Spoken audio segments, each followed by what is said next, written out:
Tonight, an Ask Anthony exclusive. I drove to Waycross last week to help a family desperately searching for answers. Joseph Manning was 15 years old when he was seriously injured at a New Year's Eve party. But how that happened and who is responsible is a topic of debate in his small Georgia town.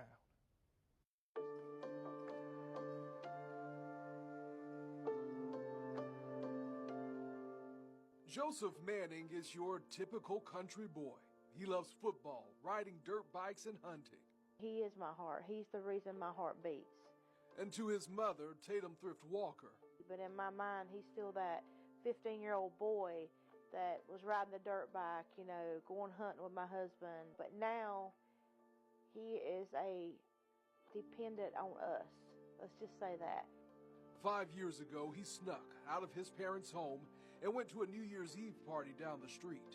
It's probably a mile from here, literally a mile. And we had no idea he snuck out. At that party, something happened that would change this family's life forever. Tell Mr. Anthony, who is your favorite Florida Gator of all time? Tim Tebow? That teenage boy who loved riding dirt bikes and playing sports is now blind and in a wheelchair.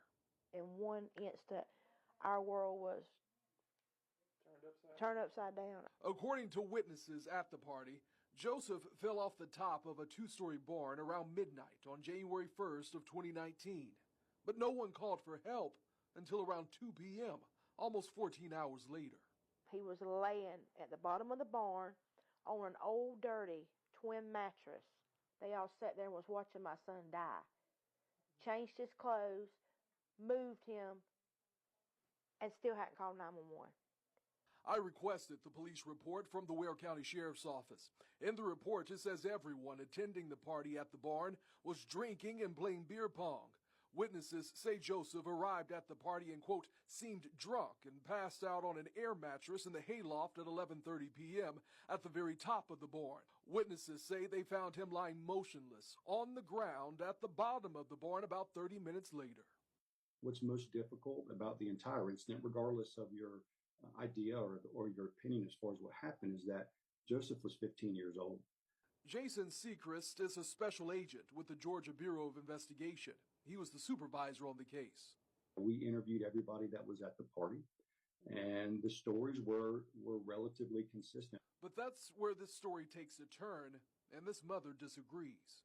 It's been the worst investigation I have ever seen. Walker doesn't believe her son fell out of the barn, nor does she believe those witnesses were telling the truth to investigators.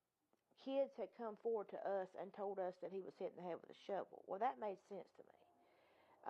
Kids that were down there. But when they would get to go talk to the GBI, they wouldn't say nothing. They were scared.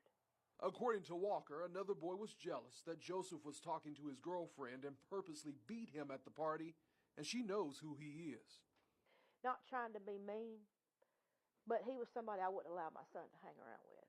He was a troublemaker. One arrest was made in this case.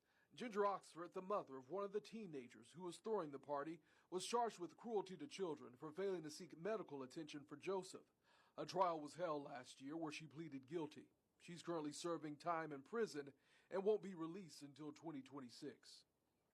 In the middle of court, all of a sudden, the GBI is talking. He's giving his testimony about what happened. Joseph goes, "That's a lie!" And the whole courtroom got silent.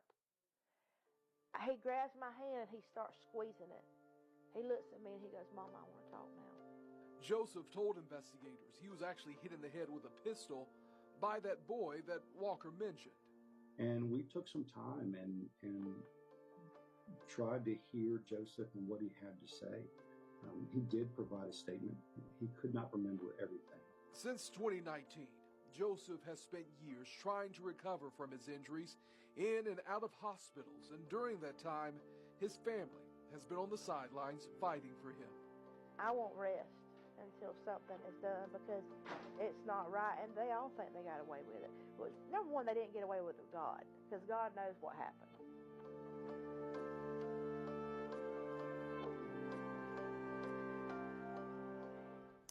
And the Georgia Bureau of Investigation considers this a closed case, but Sechrist says they will consider any new credible information that is provided to them.